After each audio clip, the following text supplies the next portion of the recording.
Hello guys, welcome back to my channel Earth Mom Reactions. मैं हूं ज्योति और welcome है आप सभी का मेरे चैनल में नए हैं तो मेक श्योर चैनल को सब्सक्राइब जरूर कीजिए। वीडियो पसंद आई तो लाइक भी करिए। कमेंट सेक्शन में कमेंट करके जरूर बताइए कि आप सबको मेरा वीडियो कैसा लगा। ऑल्सो अगर आप इस वीडियो के माध्यम से चैनल में नए जुड़े हैं तो साइड में आपको एक बेल नोटिफिकेशन मिलेगा, इसको भी हिट कर दीजिए ताकि मेरे आने वाली हर वीडियो का नोटिफिकेशन आप तक सबसे पहले पहुंच जाए। सो गाइज, इसी के साथ आज का रिएक्शन वीडियो हम लोग शुरू करते हैं। आज का रिएक्शन वीडियो हम लोग बनाने वाले हैं कि किस तरीके से एक इतनी बड़ी उम्र की महिला जब बच्चों को बॉडी शेमिंग से रिलेटेड शिक्षा देती है, उनको उनके अंदर की कमी बताती है, तो ये कहाँ तक सही है। अगेन, ज्ञान सिर्फ ऑडियंस के लिए होगा, लेकिन व्लॉगर्स के ऊपर अब ज्ञान नहीं, सिर्फ रिएक्शन आएगा।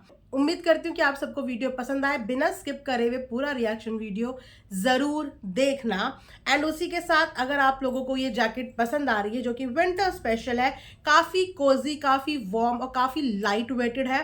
फैब्रिक भी आप देख सकते हो बहुत ही सॉफ्ट है। इसका जो कलर कॉम्बिनेशन है ना गाइस, ये बहुत ही सूदिंग है। रेट भी बहुत जेन्युइन रेट है, सभी साइजेस में अवेलेबल है। तो अगर आपको ये जैकेट बाय करनी है तो इसी वीडियो के कमेंट सेक्शन में मैं लिंक पिन कर दूंगी, आप वहां से बाय कर लेना। अदरवाइज मैंने चैनल के कम्युनिटी पोस्ट में ऑलरेडी लिंक शेयर भी किया हुआ है, आप चाहें तो वहां से भी बाय कर सकते हैं। ये कश्मीरी इयररिंग्स हैं जो इस समय पे मेरे मोस्ट फेवरेट हैं। इससे पहले भी मैंने पहले वाली वीडियो में ये इयररिंग्स पहने हुए थे, तो मेरी एक सब्सक्राइबर हंस रही थी कि दीदी वाओ व्हाट अ कॉम्बिनेशन, की टी शर्ट के साथ भी आपने इयररिंग्स पहन लिए। तो टी शर्ट से पहले मैंने कुछ और पहना हुआ था, कुछ एथनिक ही पहना हुआ था, इसीलिए मैंने उसके साथ ये पैर अप कर लिए थे। लेकिन आप लोगों को बोलूंगी कि मस्ट बाय इयररिंग्स है, बहुत ही रिजनेबल रेट पे है और बहुत ही स्मार्ट है। तो इसका लिंक भी आपको इसी के साथ नीचे मिल जाएगा कमेंट सेक्शन में, और एक बार कम्युनिटी पोस्ट चेक कर लेना, वहां पे भी मिल जाएगा। वहां पे और भी प्रोडक्ट्स के लिंक है, तो उनमें से भी कोई चीज़ अगर आपको बाय करनी है तो वहां पे जाके आप ले सकते हैं। तो चलिए फटाफट से इसी के साथ आज का रिएक्शन वीडियो शुरू करते हैं। मेरी लास्ट वीडियो के कमेंट सेक्शन में मुझे काफ़ी कमेंट आ रहे थे कि आंटी जी का व्लॉग देखिए, आंटी जी का व्लॉग देखिए। मैंने कहा अब आंटी जी ने क्या कर दिया कि अब उनका व्लॉग देखना पड़ेगा। जैसे तैसे आप देख ही रहे हो कि इस वक्त पे क्या टाइम हो रहा है। मैं आजकल गाइस लिटरली बहुत ही कम मिनिमम व्लॉग्स जो है वो फॉलो कर पा रही हूँ। रीज़न बिहाइंड, एक तो विंटर्स इतना पीक पे है, दिन कब शुरू हो जाता है कब खत्म हो जाता है पता ही नहीं चलता। एक मॉम के पास, एक घर की बहू के पास, एक बीवी के पास घर के कितने काम होते हैं, और उन सब कामों को मैनेज करके एक वक्त निकालना, देखना, देखने के बाद वीडियो बनाना, ये अपने आप में बहुत ही ज़्यादा टाइम टेकन चीज़ होती है। इसीलिए मुझे थोड़ा सा यहाँ पे वक्त लग रहा है। लेकिन कोई बात नहीं, अगर आप लोगों ने मुझे कमेंट सेक्शन में बताया है तो आप लोगों के कहने पे जाके मैंने वो वीडियो देखा, और फ्रेंकली स्पीकिंग वही वाला पार्ट देखा कि पूरा वीडियो झेलना मेरे बस की बात नहीं थी। तो वही वाला पार्ट देखा, वो वाला पार्ट देख के मैं समझ गई कि मेरी ऑडियंस किस सब्जेक्ट पे चाहती है कि मैं रिएक्शन दूं। राइट, तो चलिए शुरू करें। तो हमारी आंटी जी वीडियो की शुरुआत में ही छोटे छोटे घर के उनके जो बच्चे हैं, इस समय पे देवरानी के जो बच्चे आए हुए हैं वहां पे, जो कंटेंट का भी काम कर रहे हैं, घर के काम में भी हाथ वाथ बटा रहे हैं, तो उन बच्चों से आज उनकी कमियां पूछी जाती है। वो कमी जो भगवान ने उनके अंदर डाल के दी है। मैंने तो सुना था भगवान ने तो सिर्फ इंसान बनाए हैं, कमियां निकालने के लिए तो इंसान ही काफी हैं। भगवान ने कमी के साथ नहीं, भगवान ने एक इंसान बना के भेजा था। अब उन इंसान के अंदर दूसरे इंसान को देखने की नजरिया वो भगवान ने नहीं बनाया था, वो नजरिया तो इंसान खुद ही बिल्ड करता है। दूसरे को किस नजरिए से देखना है, कौन किसको अच्छा लग रहा है, कौन किसको देखने में बुरा लग रहा है। भगवान ने तो इंसान भेजे थे, लेकिन इंसान ने इंसानों को ही अलग अलग तरीके से मापदंडों से नापना तोलना शुरू कर दिया, और उसकी शिक्षा बच्चों को बचपन से ही मिल जाती है। राइट, वो शिक्षा बच्चों को बचपन से ही मिल जाती है कि किस इंसान को नाटा बोलना है, किस इंसान को काला बोलना है, किसे मोटा, किसे पतला, किसे गोरा, किसे दांत बाहर निकले हैं तो उसको क्या बोलना है। मतलब यहाँ पे ऐसा लग रहा था कि बॉडी शेमिंग की भरपूर क्लास दी जा रही है, वो भी भगवान के नाम पे, कि भगवान ने तुम्हारे अंदर क्या कमी दी है। बच्चों की ये जो स्टेज होती है ना, ये जो एज होती है, जिस एज के वो सारे बच्चे हैं, ऑलरेडी अपनी पर्सनल लाइफ को देख के उनका कॉन्फिडेंस पहले डाउन होगा, पहले ही डाउन होगा। उसके बाद अगर आप उनके अपीयरेंस पे उनका कॉन्फिडेंस इतना डाउन कर रहे हैं तो सोचिए ना कि वो कितने ज़्यादा लो फील करते हैं। और ये सारा कॉन्फिडेंस घर से ही बिल्ट होता है। अगर आप अपने बच्चों के दिमाग में उसकी कमी गिनवा दोगे कि तेरे अंदर ये कमी है, तो वो कभी भी अपनी उस कमी के लिए पब्लिक में, समाज में फाइट ही नहीं कर पाएगा। क्यों? क्योंकि उसके घर वालों ने ऑलरेडी बोला हुआ है कि तेरे अंदर ये कमी है। दैट मीन्स कि अगर कोई बाहर वाला भी तेरी ये कमी बताए तो तुझे हाथ जोड़ के अपनी इस कमी को एक्सेप्ट करना है। इसका तो यही मतलब हुआ ना कि अगर घर में इतनी बड़ी उम्र की आंटी जी बच्चों को ये बोल रही है कि तू, तेरे अंदर भगवान ने कमी दी है कि तू नाटा है, दैट मीन्स अगर वो उसको नाटा बोल सक रही है और अगर वो उस चीज को एक्सेप्ट कर ले कि हाँ मैं नाटा हूं, अरे अभी वो छोटे बच्चे हैं, छोटे बच्चे हैं, कब उनकी ग्रोथ हो जाए, कब वो नाटे से लंबे हो जाए, यू नेवर नो। हजारों रंग बदलते हैं बच्चे। 16-17 साल तक बच्चों की हाइट भी बढ़ती है और बच्चों की बॉडी में कई प्रकार के चेंजेस भी आते हैं, कई प्रकार के। लेकिन वहां पे इतनी छोटी उम्र में उस बच्चे के अंदर ये डाल दिया कि तू नाटा है और तुझे इस चीज को एक्सेप्ट करके रखना है। मतलब कि कल को यही शब्द अगर उसको बाहर को कोई बोले तो वो फाइट भी नहीं कर पाएगा। क्यों? क्योंकि उसने इस चीज को एक्सेप्ट कर लिया है कि हाँ मैं नाटा हूं, हाँ मैं नाटा हूं, तो दुनिया अलाउ है मुझे ये वर्ड बोलने के लिए क्योंकि मेरे घर वालों ने मुझे ये वर्ड दे दिया। उसके बाद दूसरी बच्ची का नंबर आता है जिसको ये बोला जाता है कि वो बोलती है कि पहले तो बच्चों को समझ में ही नहीं आया कि कमी क्या है। तो कितने मासूम बच्चे, उनको समझ में ही नहीं आया, वो कह रहे नहाती नहीं है ये कमी है, क्योंकि उनका ध्यान बॉडी में गया ही नहीं, उनका ध्यान इस चीज में गया ही नहीं कि कौन काला होता है, कौन गोरा होता है, किसके अंदर क्या कमी होती है, वो नहीं पहचान पाए। लेकिन आंटी जी ने बार बार बार बार बार बार बोला कि ढंग से देखो तुम्हें पता चल जाएगा, ढंग से देखो तुम्हें पता चल जाएगा। तो बाद में काला गोरा रंग निकल के आ ही गया। फिर उस लड़की को बोला गया कि तुम्हारे अंदर एक कमी है कि तुम सांवली हो। मतलब सांवली होना कमी है, हाइट में छोटा होना कमी है, मोटा होना कमी है, या फिर दांत बाहर निकल आना कमी है? कैसे कमी है? इसका मतलब फिर आप लोगों को यह ज्ञान ही नहीं है कि कमी क्या होती है। आजकल तो कमी वो भी एक्सेप्ट नहीं करते जो बेचारे हैंडीकैप्ट होते हैं, वो भी अपने आप को कभी भी लाचार और मजबूर नहीं शो करते। वो भी कभी ये नहीं बोलते कि भगवान ने हमें हाथ नहीं दिया, भगवान ने हमें पैर नहीं दिया, वो भी कभी ये नहीं बोलते। वो भी अपने आप को हमेशा कॉन्फिडेंट और इतना शो करते हैं कि वो अपनी चीजें कर सकते हैं। तो ये तो छोटी छोटी चीजें हैं। मतलब आप समझ रहे हो कि यहाँ पे क्या क्या चीजों की शिक्षा मिल रही है। यहाँ पे आपकी बॉडी शेमिंग, कलर शेमिंग, सब तरीके की शेमिंग यहाँ पे बच्चों को शिक्षा मिल रही है। उसके बाद मुझे इसी बात से याद आया, सांवले रंग से, इनकी खुद की बेटी ने एक बार लाइव में या वीडियो में ये बात बोली थी। अगर आप लोगों ने भी वो देखी हो तो बताना, क्योंकि मेरे को याद आ रहा है कि ऐसा बोला था। और बोला था उसने कि क्योंकि उसका रंग भी डार्क कॉम्प्लेक्शन का था और उसकी मम्मी को इस बात की चिंता थी कि मेरी बेटी को जो है डार्क कॉम्प्लेक्शन की वजह से यहाँ पे बहुत सफ़र करना पड़ेगा, तो मेरी मम्मी ने मुझे साउथ में एडमिशन कराया, विशाखापट्टनम, क्योंकि वहाँ पे ज़्यादातर जो लोग हैं वो डार्क कॉम्प्लेक्शन के होते हैं, उस बीच में कभी प्रॉब्लम नहीं होगी। और अभी भी मैं जिस जगह पे हूँ वहाँ पे भी काफ़ी लोगों का डार्क कॉम्प्लेक्शन है, तो उनके बीच में मैं मिक्सअप हो जाती हूँ, तो मुझे कभी भी प्रॉब्लम नहीं होती। मैं उस समय पे भी बात बोलना चाह रही थी कि कैसी सोच थी आपकी मम्मी की। मतलब मैं पिटी फील करती हूँ कि एक माँ जो बच्चों का कॉन्फिडेंस लेवल बढ़ाती है, वो माँ अपने बच्चों के कलर की वजह से उसका स्टेट से ही अलग पढ़ने भेज दे जस्ट बिकॉज वो इस माहौल में अपने कलर की वजह से अलग लगती थी। भाई हम भी पढ़े हैं, हमारी क्लास में भी हर कॉम्प्लेक्शन के बच्चे पढ़ते हैं, पढ़े हैं, हमने भी साथ में बेस्ट फ्रेंड्स बनाए हैं। Dark complexion, fair complexion, complexion से कुछ नहीं होता। अगर कल को यही बच्चे तरक्की करते हैं ना, तो उस समय पे देखा जाता है कि ये बच्चा किस जगह पहुंच गया है।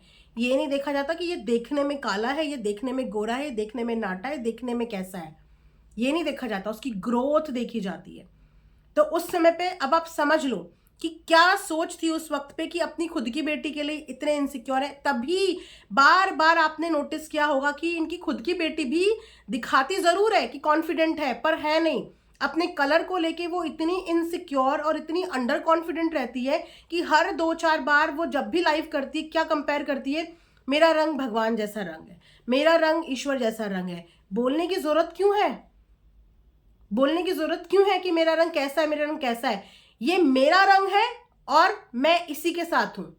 मेरा रंग कैसा है, किससे मिलता है, ये बताने की जरूरत नहीं होती। इसको कहते हैं इनसिक्योरिटी। और वो इनसिक्योरिटी कहीं ना कहीं जब इतने छोटे बच्चों के दिमाग में डाली जा रही है, तो डेफिनेटली इन्होंने ही अपनी बेटी के दिमाग में भी उसके कलर को लेके इनसिक्योरिटी डाली होगी, है ना।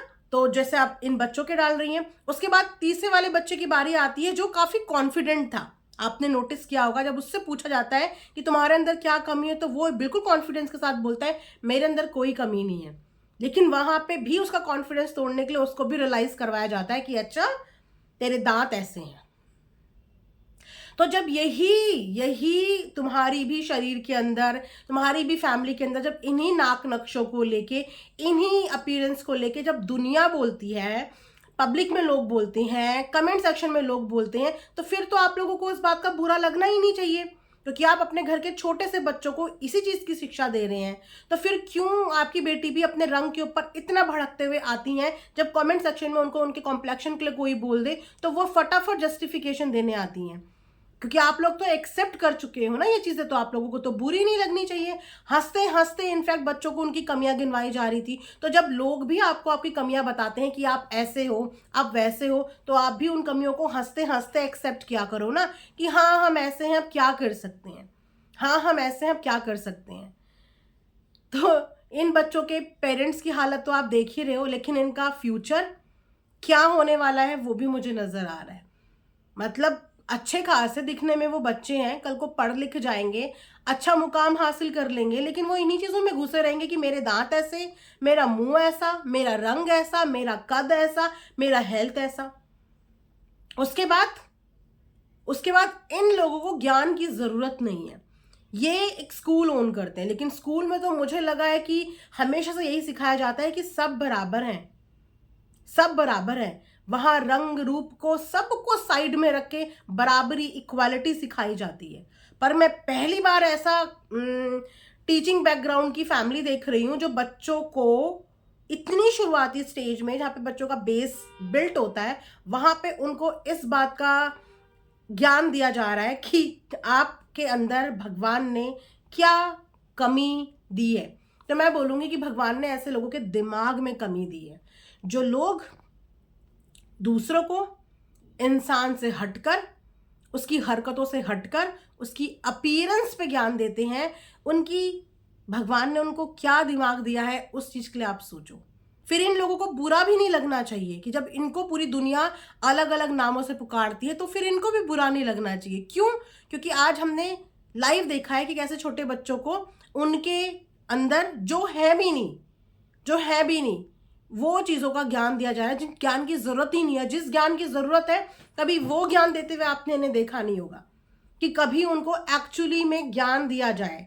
जिस ज्ञान का ये लोग प्रचार प्रसार करते हैं, कभी उन बच्चों को वो ज्ञान पढ़ते हुए, लिखते हुए, पढ़ाते हुए, किसी सब्जेक्ट की नॉलेज देते हुए, कभी टेबल याद कराते हुए, कभी इंग्लिश पढ़ाते हुए, कभी देखा है आपने वो ज्ञान? घर में बायो के टीचर, घर में हिंदी के टीचर, घर में फिजिक्स के टीचर, पीसीएम, सब चीज के टीचर घर में मौजूद है, लेकिन उसके बाद भी उन बच्चों को वो ज्ञान ना मिलने की बजाय उनको बॉडी शेमिंग का बकायदा ज्ञान यहाँ पे दिया जा रहा है। उसके अलावा मैंने एक चीज और सुनी है कि एफबी पे एक वीडियो आया है, जिस वीडियो में वो जो छोटा बच्चा है जो आजकल अंबाला में रह रहा है, उसको एक खाने की प्लेट दी गई है, जिस प्लेट के साथ वीडियो शूट हो रहा है, शॉट बन रहा है, और वहाँ पे जो हमारी बड़ी बहू जी हैं, उनके जो भाई हैं, वो वीडियो में बात कर रहे हैं। उस बच्चे की खाने की प्लेट को देख के बहुत सारे लोगों का ये कहना है, कमेंट भी आए हुए हैं वहाँ पे, कि ये झूठी प्लेट है। बचा हुआ खाना उस बच्चे को परोसा गया है और वो इतने एक्साइटमेंट के साथ उस खाने को देख के खुश हो रहा है। ठीक है, उनकी परिस्थितियां सही नहीं है, ठीक है कि वो आपके ऊपर डिपेंड है, लेकिन ये भी तो सच है कि वो आप लोगों को वीडियो का कंटेंट भी तो दे रहे हैं। ये भी तो सच है कि वो सारे बच्चे आपके फैमिली के एक एक इंसान के कंटेंट में भरपूर भूमिका निभा रहे हैं। आंटी ने अलग बच्चों को कंटेंट बनाया है, छोटे राजकुमार के पास अलग बच्चे हैं, उनको कंटेंट बनाया है, बड़े वाले के पास अलग लड़का है, उसको कंटेंट बनाया है। उनके बच्चे हर किसी के पास एक एक कंटेंट का काम कर रहे हैं, और उसके बाद क्या वो झूठा खाना डिजर्व करते हैं? लाइक सीरियसली, कौन से एरा में आप लोग रह रहे हो? ये वो वाला एरा नहीं है जहाँ पे हर चीज शुद्ध होती थी। ये वो वाला एरा है, और हम इस वक्त में रह रहे हैं जहाँ पे हम कोविड से फाइट करके आए हैं। जहाँ पे रोज नए नए सिंथेटिक वायरस एयर में घूम रहे हैं, लोगों की जिंदगी, लोगों की सांसें कितनी पॉल्यूटेड हो चुकी हैं एवरीवेयर। वहां पे आप एक छोटे बच्चे को खाना दे रहे हैं। कुछ कमेंट्स तो ऐसे भी थे जहां पे लोगों ने कमेंट किया हुआ था कि ये थाली तो जगत भैया की जूठी लग रही है, क्योंकि उसमें से नॉनवेज तो गायब है लेकिन मसाला मसाला पड़ा हुआ है। और इस तरीके से जगत भैया खाते हैं कि वो नॉनवेज तो चबा जाते हैं लेकिन मसाला छोड़ देते हैं। तो देखने में कुछ लोगों का कहना यह है कि वो उनकी थाली है। मैंने कभी इतना डीपली ऑब्जर्व नहीं किया कि वो कितना खाते हैं और क्या खाते हैं, कितना खाते हैं, क्या खाते हैं, क्योंकि मैंने उनके व्लॉग पहले कभी बहुत ज़्यादा देखे ही नहीं है। लास्ट 1 ईयर से ही देखने शुरू करे हैं और अभी भी मैं फ्रिक्वेंट रेगुलर नहीं देखती हूँ व्लॉग, राइट। तो थोड़ा सा यहाँ पे ना हाइजीन मेंटेन करने की ज़रूरत है। आप लोग कुछ भी खाओ क्योंकि आप लोगों ने अपना शरीर उस हिसाब से बना लिया है, लेकिन ये छोटे बच्चे हैं, इनकी हाइजीन का ध्यान रखना बहुत ज़रूरी है। बच्चे को घर लाना ही परवरिश नहीं होती, उसके ऊपर थोड़ा बहुत खर्च करना ही परवरिश नहीं होती, उसको 4 कपड़े दिलाना ही परवरिश नहीं होती। उसकी हेल्थ का ध्यान रखना, उसकी मेंटल हेल्थ, फिजिकल हेल्थ का ध्यान रखना भी पेरेंटिंग की सबसे बड़ी बड़ी बड़ी टास्क होता है, रिस्पॉन्सिबिलिटी होती है सबसे बड़ी। और जूठा खाना तो हम कभी किसी को खिलाते ही नहीं यार, क्योंकि वो वाला टाइम अलग था कि माँ भी खा रही है और वही बच्चे के मुंह में डाल रही है, वही माँ के मुंह में जा रहा है। आजकल तो माएँ भी अपने बच्चों का जूठा नहीं खाती। आप में से कितनी मदर हैं जो अपने बच्चों का जूठा खा लेती हैं या जिनके बच्चे जो अपने बच्चों को अपना जूठा दे देते हैं? 1% मैं फिर भी ये बोलूं कि होंगे 20-30% लोग माएँ जो अपने बच्चों का जूठा खा लेती होंगी, लेकिन उन माओं का रेशो बहुत कम होगा जो अपने बच्चों को अपना जूठा दे देते होंगे। क्यों? बच्चों की इम्यूनिटी की वजह से। एक बड़ा इंसान 100 तरीके की चीज़ें का सेवन करता है, राइट। अंदर जाता है, बाहर जा रहा होता है, जगह जगह एक्सपोजर ले रहा होता है और उसकी इम्यूनिटी उस हिसाब से डेवलप हो चुकी होती है। लेकिन एक छोटे बच्चे की इम्यूनिटी बड़े के मुकाबले में काफ़ी कम होती है। वहाँ पे अगर वो जूठा खाना खा रहा है, जूठी चीज़ों का सेवन कर रहा है, तो उसके लिए वो नुकसानदायक है। और वैसे भी जूठा खाना देना तो कि जूठा खाना नहीं खिलाना चाहिए। अगर आपके पास एक ही सुच्ची रोटी है ना, तो आप वो एक ही सुच्ची रोटी किसी को खिला लो, लेकिन जूठा खाना मत खिलाओ किसी को। अच्छा नहीं होता, ये गलत माना जाता है। और वैसे भी ऐसा भी नहीं है कि आप लोग बड़े गरीब हैं, सक्षम हैं, सक्षम लोग हैं आप लोग, अच्छा खासा कमाते हैं, इतने सारे चैनल्स हैं, इतने सारे प्रोजेक्ट हैं, लाखों की इन्वेस्टमेंट कर रहे हैं, तो क्या किसी को फ्रेश खाना नहीं खिलाया जा सकता? खिलाया जा सकता है ना। तो इन चीज़ों का ध्यान रखना बहुत ज़रूरी है, क्योंकि वो बच्चा अब आप लोगों की जिम्मेदारी, क्योंकि ये जिम्मेदारी आप लोगों ने सामने से उठाई है। तो इस तरीके से जूठे खाने का आदान प्रदान किसी को भी नहीं करना चाहिए। मैं बोलूँ बच्चे को क्यों गाइज, किसी को भी नहीं करना चाहिए। आजकल वायरसेस, वायरल कब कहाँ किस फॉर्म में, एयर फॉर्म में कहाँ से आ जाए ना, यू नेवर नो। तो जितना हो सके साफ सुथरा, नीट एंड क्लीन खाना खाओ। भले ही 1 रोटी आए हिस्से में या 2 रोटी आए हिस्से में, लेकिन जितना खाओ साफ सुथरा खाना खाओ और बच्चों को साफ सुथरा खाना ही खिलाओ। जूठा खाने वाला टाइम अब नहीं रहा। सो ये मेरा एक छोटा सा रिएक्शन वीडियो था गाइस। आई होप आप लोगों को पसंद आया होगा। मिलेंगे नेक्स्ट वीडियो में, तब तक अपना ढेर सारा ध्यान रखिए। Thanks for watching Earth Mom Reactions. Bye bye, take care, love you all.